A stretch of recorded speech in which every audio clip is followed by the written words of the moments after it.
So first, let's take on big, meaningful projects. Our generation is going to have to deal with tens of millions of jobs replaced by automation like self-driving cars and trucks. But we have the potential to do so much more than that. Every generation has its defining works. More than 300,000 people worked to put that man on the moon, including that janitor. Millions of volunteers immunized children around the world against polio, and millions of more people built the Hoover Dam and other great projects. And now it's our generation's turn to do great things. Now I know, maybe you're thinking, I don't know how to build a dam. I don't know how to get 1 million people involved in anything. Well, let me tell you a secret. No one does when they begin.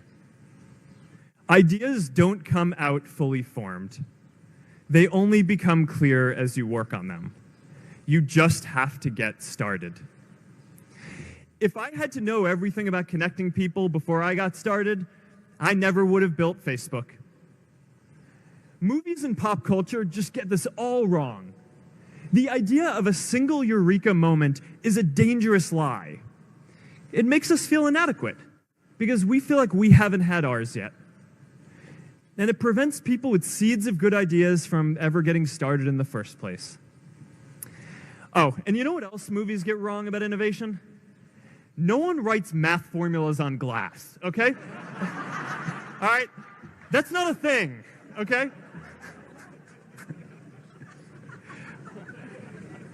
It's really good to be idealistic, but be prepared to be misunderstood. Anyone working on a big vision is going to get called crazy, even if you end up right. Anyone taking on a complex problem is going to get blamed for not fully understanding it, even though it's impossible to know everything up front. Anyone taking initiative will always get criticized for moving too fast because there's always someone who wants to slow you down. In our society, we often don't take on big things because we're so afraid of making mistakes that we ignore all the things wrong today if we do nothing. The reality is, anything we do today is going to have some issues in the future. But that can't stop us from getting started. So what are we waiting for? It is time for our generation-defining great works. How about stopping climate change before we destroy the planet and getting millions of people involved, manufacturing and installing solar panels? How about curing all diseases and getting people involved by asking volunteers to share their health data, track their health data, and share their genomes? You know, today, our society spends more than 50 times as much treating people who are sick as we invest in finding cures so people don't get sick in the first place. It makes no sense. We can fix this. How about modernizing democracy so everyone can vote online? And how about personalizing education so everyone can learn? These achievements are all within our reach. Let's do them all in a way that gives everyone in our society a role. Let's do big things, not just to create progress, but to create purpose.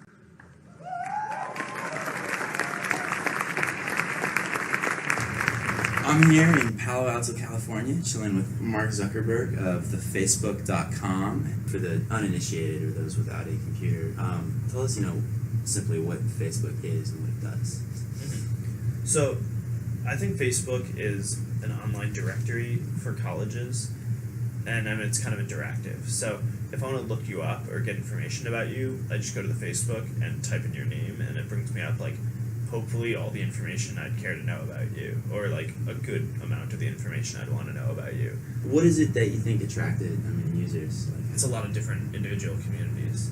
So, when we originally got started at Harvard, it was just me programming what was a Facebook, really, at that time for Harvard, because they didn't have anything like that. So I realized that because I didn't have people's information like a school would in making a Facebook, I needed to make it interesting enough so that people would want to use the site and want to put their information up, or else it wouldn't be useful for other people and therefore it wouldn't grow. So launched it at Harvard in early February of 2004. And within a couple of weeks, 2/3 of the school had signed up. So at that point, my roommates were kind of like, this is pretty cool. Like, I bet this would work at other schools. But we were all busy with classes and stuff. So we kind of just wanted to make sure that it was going to work before going in like any further with it. So we launched it at 3 schools that also had some sort of online communities. So those were Columbia, Yale, and Stanford. So launched at those 3, and within a couple of weeks, each of those 3 schools also like had thousands of users who were like, all right, this is pretty sweet. Like, let's just go all out and see how many schools we can launch this at as quickly as possible. So we closed out the year with, I think, 29 schools. Came out to Palo Alto for the summer just to hang out, because Palo Alto is kind of this mythical place where all the startups come from. And got ready to launch it at another 150 schools when the year started, and now it's like we'll go to parties on campus, and like if we end up in someone's room, like there's a Facebook window open, and that's pretty cool. We're like, one of my roommates was traveling around Europe a couple of weeks ago, and he went to internet cafes in like London and Ireland and Italy, and like when he went to Facebook just to check out whether it was still working the way it was supposed to, he'd go to like the login page, and it would have like someone else's login there saved from like the last time someone had been on it. And I think like in London, he was like 2 of the people in the internet cafe were on the Facebook at the time. Another thing we were talking, like, it sort of inspires like people to actually meet out in public. Yeah. Like, it's not just an online community. Have you noticed stuff like that? Yeah, I think that the goal that we went into it with wasn't to make an online community, but sort of like a mirror for the real community that existed in real life. So, like, the Facebook for your school isn't somewhere where people actually go to meet, but like where you go to see like who knows each other, and maybe like sort of a groundbreaker or like icebreaker, so that way you can find out something about people and see who you want to meet, or maybe like if you can like message them, and that's just like a really informal way to like start a dialogue. And where are you taking Facebook at this point? You're going to expand to those other schools that you're not at, and then what? There doesn't necessarily have to be more. Like a lot of people are focused on like taking over the world or doing like the biggest thing, getting the most users. And I think like part of making a difference and doing something cool is focusing intensely. There's a level of service that we could provide when we were just at Harvard that we can't provide for all of the colleges. And there's a level of service that we can provide when we're a college network that we wouldn't be able to provide if we went to other types of things. So, I really just want to see everyone focus on college and create like a really cool college directory product that just like is very relevant for students and like has a lot of like information that people care about when they're in college. So I don't know what that is, and it's not everything that's on the Facebook now. And talk about the 3 keys to your own success. There've been, again, you're wonderful at attributing the success to everybody else, which is great, and they deserve it and appreciate it and so forth.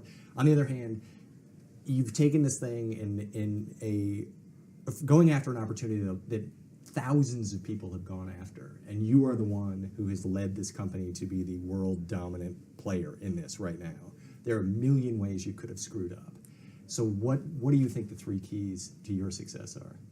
Well, I think a lot of it goes back to those values, right? The values often come from the founder, the person running the company. So I think I believe those things probably the most strongly of people at the company. Move fast. Move fast, be bold, right?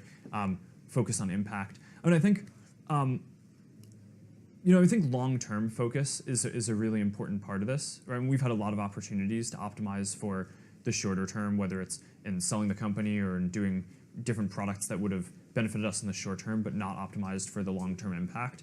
And I just think, opportunities like this don't come around that often. So when you get one, I feel like you almost have a duty to see it through and build it to be what it can be. Redefining our idea of equality so everyone has the freedom to pursue their purpose. Now, many of our parents had stable jobs throughout their careers, but in our generation, we're all a little entrepreneurial, whether we're starting our own projects or finding our role in another one.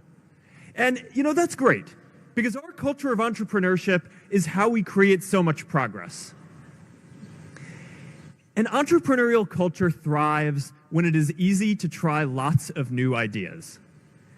Facebook wasn't the first thing I built.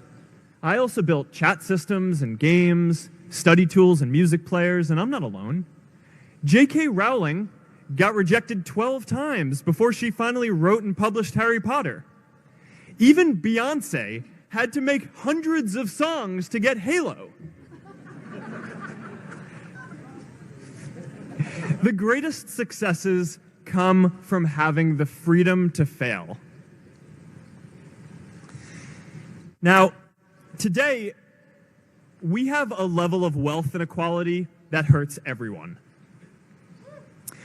When you don't have the freedom to take your idea and turn it into a historic enterprise, we all lose.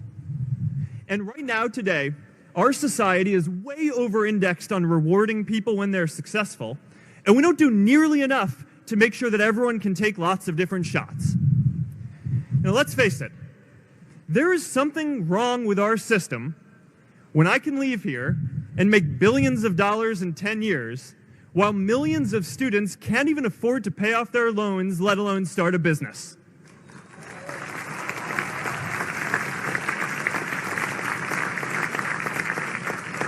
Look, I know a lot of entrepreneurs, and I don't know a single person who gave up on starting a business because they were worried they might not make enough money. But I know too many people who haven't had the chance to pursue their dreams because they didn't have a cushion to fall back on if they failed.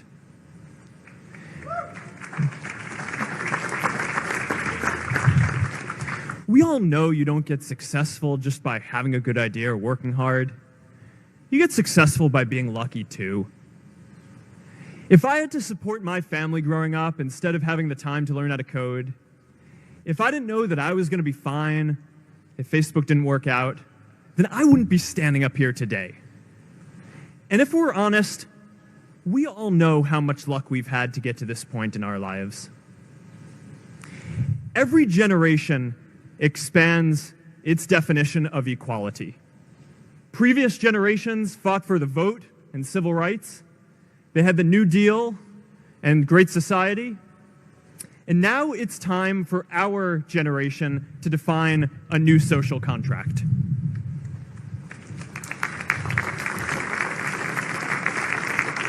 We should have a society that measures progress not just by economic metrics like GDP, but by how many of us have a role we find meaningful. We should explore ideas like universal basic income to make sure that everyone has a cushion to try new ideas. We're all going to change jobs and roles many times, so we need affordable childcare to get to work and healthcare that's not tied to just one employer.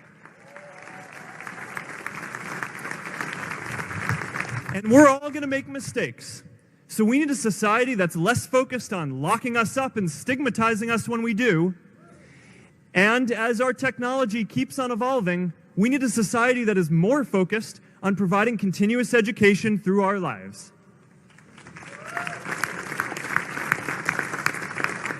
And yes, giving everyone the freedom to pursue purpose isn't going to be free. People like me should pay for it. And a lot of you are going to do really well, and you should too. Think about where you did start. Is there other advice that comes to mind that you give to other people that want to build products that you can take away from the early days of Facebook?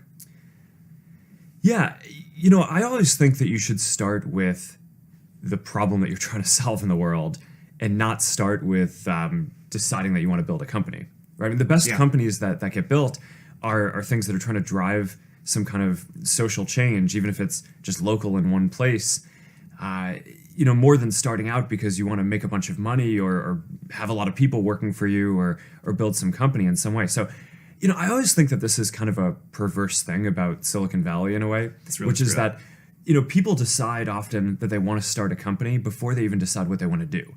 And that just feels really backwards to me. And, for anyone who's had the experience of actually building a company, you know that you go through some really hard things along the way. And I think part of what gets you through that is believing in what you're doing and knowing that what you're doing is really delivering a lot of value for people. And that's, I think, how the best companies end up getting made.